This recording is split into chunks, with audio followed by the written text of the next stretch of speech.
Hey everybody, it is Cathy with Backyard Columbus, and once again, it is post 10 p.m. after work, and I'm recording this podcast, so I'm fitting it in where I can, but I'm committed because I love doing it, and once again, I have learned some things in my preparation for this episode that is going to help me in our garden this year. And so then hopefully I will give you some good ideas on what you can do. And today's episode is about how to start a pollinator garden, specifically in the fall. So that's where we are. Today is September 2nd. And I think that early September, if you haven't already been thinking about it, is a really great time to start thinking about, hey, what would I like to do if you were going to start a pollinator garden? And if you're new to all this gardening stuff, a pollinator garden is, in my opinion, a more technical way to talk about a flower garden, okay? Because a flower garden could mean a rose flower garden, a hydrangea flower garden, and while those are pretty, they actually typically are sterile. So something to know, if you didn't already, is that not every flower produces pollen and nectar. And why that is an issue is pollen and nectar is what that our local pollinators need to eat. So pollinators mean birds, bees, butterflies, moths, flies, bats, beetles. Those are all pollinators, okay? So they utilize the flowers for their source of food. And so not all flowers are created equal. And this is something that I just learned a few years ago. All right, so I'll get a little more down in the weeds in a little bit. But in general, I would like to give you some ideas to think about. And first and foremost, I would like to add that there is never a pollinator garden that is too small. I do believe that I've said this in many episodes, but if you are a person who has limited time, space, or cash flow, or ability, then there is no harm, and it's actually a lot of good in creating a pollinator garden just on your balcony, your patio, your front porch, your back porch, wherever you have a space. So if the only space that you have is 2 square feet, 5 square feet, 10 square feet, that is absolutely fine. All right. But I'm going to talk a little bit more today if you have a little bit more space than that. And so again, don't feel excluded if you have less space, you just plant less stuff, okay? But if you have a yard and you're like, all right, I'm committed, I would love to have a pollinator garden and I've got a decent chunk of space. So let's ballpark it at 25 square feet, okay? 15, 20, 25, 30 square feet. And that could be in any shape, okay? Any design, whether it's a circle, a square, a rectangle, whatever the space is that you have that space. So these are some ideas to give you that will help you that will give you the best success, okay? So first of all, you don't always have to have full sun. You can do this in shade. And in this research, I came across, I'm predominantly doing this, well, I am doing it from Ohio, but I gear a lot of these episodes on being in Ohio. So a great resource is the Penn State Extension. I'll put the link in the description below this podcast.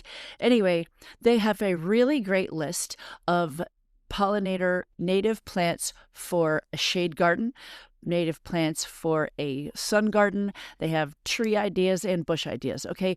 So this will give you a really great idea, even in Ohio, because Pennsylvania and Ohio is the same difference. It'll give you a really great idea for what plants to choose from. And the OSU, Ohio State University Agricultural Extension, also has a really great list of ideas. I just happened to find the Penn State one today.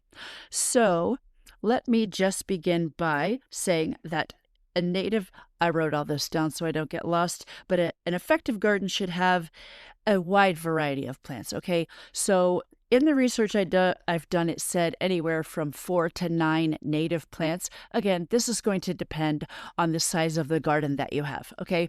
So what we're looking for is a variety of colors, a variety of shapes, and I'll tell you why in just a second, and a variety of bloom times. So if you did not know this, there are bees that come out, and butterflies as well, and I'm assuming moths and other things like that come out in very early spring, and that is a tough time to find nutrition. Now, if you're in the forest, there are such things called spring ephemerals. These are early spring flowers. They produce pollen and nectar, and they only are here for a very short period of time. So it's kind of fun when you see them in your own yard, because we have planted spring ephemerals. I'd say they're only here for a few weeks, and then they're gone. So it's really kind of a fun little I don't know, just a short time gift that you get. But who that's important for is mason bees are very early spring bees. They don't sting. They just go around and pollinate things, okay? They're only out in the spring. They lay their eggs. The adult dies off, and then the eggs that she laid will emerge the following spring, okay? So very important that they find nutrition. I have had what's the butterfly's name? Black swallowtail. They have emerged as early as late April. All right, so that's before most flower gardens really get rolling, and those butterflies would need a source of food. So having a good variety of spring flowers would be great. All right, so finding things that you could plant that would bloom in the spring, the summer, and into the fall. So here in Ohio, obviously, we're not going to get anything in the winter. We don't have any pollinators doing anything in the winter except birds, which will then eat bird seed. Anyway, so, and if we would like to focus this on native plants as well. And this is something that I learned today. My notes are all over the place. I really need a better method of writing down notes.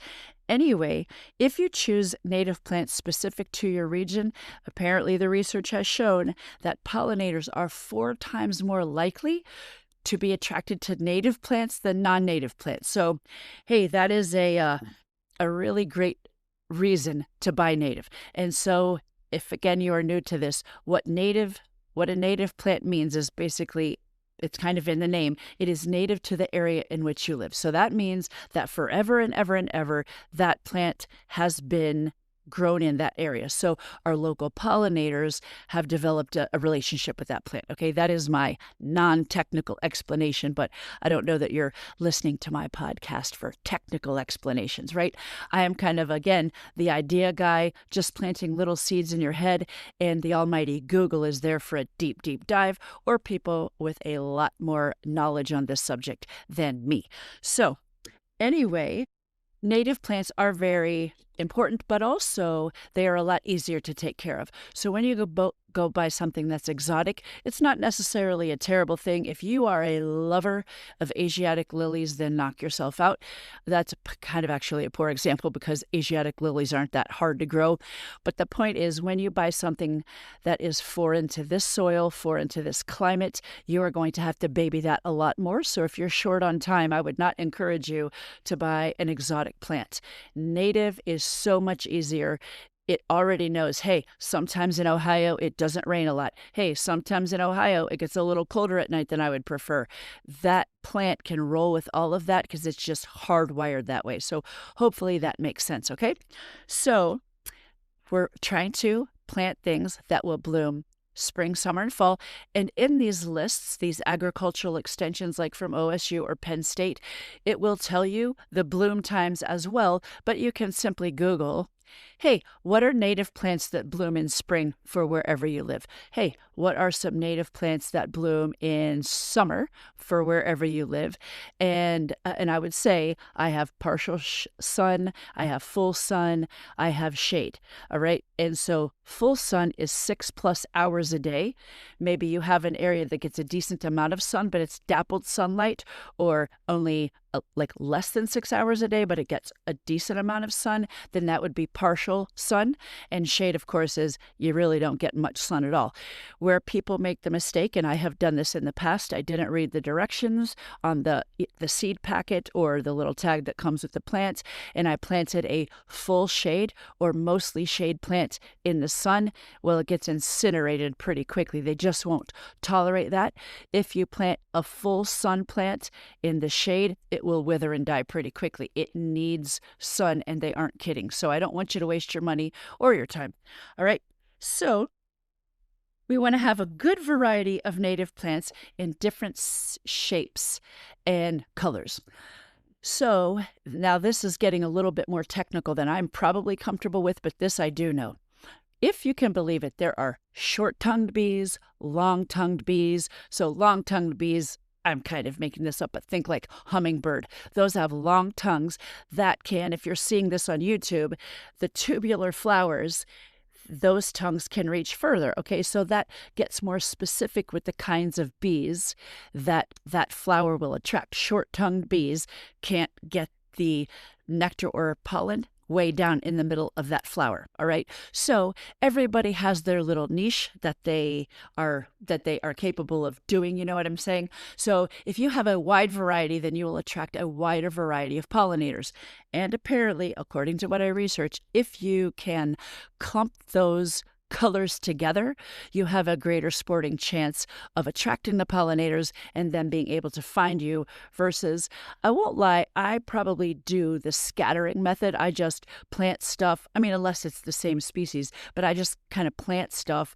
I don't really think about, oh, hey, let me plant all my yellow stuff together. Let me plant all my red stuff together. That's probably, it depends on your aesthetic point of view. You know what I mean? Your preferences. Maybe you like a good patchwork of all kinds of colors. I'll be honest with you, I have not had much trouble by doing my method attracting pollinators to our yard. So this has been a stellar year for the monarch butterfly, at least in our area. I have had triple the amount of monarch action in our yard this year as compared to last year. Now, that sounds hopeful, and I do believe that the overwintering monarch population, the eastern migratory monarch, which is the monarch butterfly we see here in central Ohio, is the one that makes the trip all the way to Mexico. That is a totally different episode, but it's a very amazing migration, okay? So they overwinter in the Oyamel fir forests in Mexico, and this year it was double the amount that it was last year, which is amazing and great, but it is still the 15th worst population, like lowest population in recorded history. So that sucks. But you know what? I think it's going in a good direction because, and one of the reasons that I'm doing this episode is there's lots of chatter online about planting native plants and doing pollinator gardens and save the pollinators and save the bees that I think a lot of people are starting to pay attention. And I mean, who doesn't like butterflies? Even my sister, I'm calling you out, Jenny, doesn't really like all that kind of stuff. Like, she does not really prefer things that are flying all around her head. But I'm very proud of her because the other day she held her hand out to get a butterfly to land on her hand. I mean, for somebody who hates those things, that's a big deal. And I hope anyway, that she's starting to feel the joy that you get when you're looking at flowers and you're looking at butterflies. And even if you can get past your fear, if you're still a person afraid of bees, they're just doing their pollinator thing. And I have learned so much about bees, so much about butterflies and flowers and all these things. And how can you be in a bad mood when you're looking at these things? So that is another reason why I like to do this podcast, because I love to share the joy of what I get out of our yard. And we live in a typical suburban setting, all right? But I'm not kidding you, we have thousands of flower blossoms right now. I mean, I was going to try to ballpark it the other day, but it seemed an insurmountable task. Like, we have a lot of flowers, and it just makes you happy. So that is the reason why I do this and the reason why I continue to garden. So we're going to plant in clusters if we prefer, definitely a wide variety of things. Try to get things planted spring, summer, and fall. And listen, if the best you can do this year is just to say, okay, I got a full sun garden, I'm only worried about summertime flowering, that's okay. It has taken me years, actually, and just through, I want to plant this, I want to plant that, what about this, what about that finally we have things that bloom spring into the first frost of fall. Because otherwise, that takes time and that takes money, and I didn't always have both, okay? So you start out small. Maybe you just do a small sun garden, and then you're like, hey, wait a minute, I have some shade, I could plant some things. Or maybe it's the opposite. You know, I think I've had some people say to me, "Why, I wish I could have a pollinator garden, but I only have shade." Well, there are lists for full shade gardens, and it is a nice variety of flowers. As a matter of fact, two of the things, goldenrod and asters, those are keystone species, okay? I'm sure I wrote this down here somewhere, but said in my layman's tongue, a keystone species is a big, fat, hairy deal rock star plant that outweighs the usefulness of all the other plants. Did I say that right? It does more good than the average plant, okay? It hosts more pollinators, more pollinators go to that thing. It just does a whole lot of good. So if you can plant some of those, even in full shade, you can have goldenrod and asters. They are big, big, big deal plants, and you definitely can get those pollinator plants. You can definitely get those for full sun. Okay, a major thing. Oh, before I get to this last part, if you can believe it, it is also suggested to plant native grasses.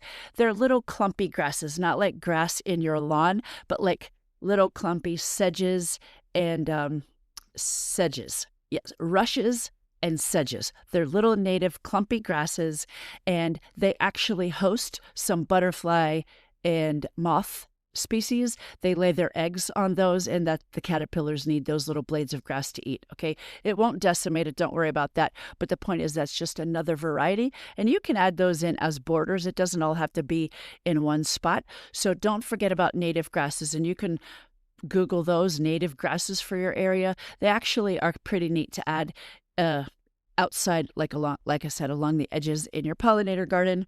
And it is also good for shelter and nesting. All right. So don't forget about grasses or shrubs or trees. If you can believe this, a really good thing for butterflies and moths is an oak tree. An oak tree actually hosts over 500 species, about 500 species of moths and butterflies. And when I say it hosts them, what that means is the butterfly or moth lays its eggs on those leaves, and the hatched caterpillars need those leaves in order to survive, finish out the whole life cycle and the whole process and become a butterfly. So you can look up host plants. This is the big deal about monarch butterflies and milkweed.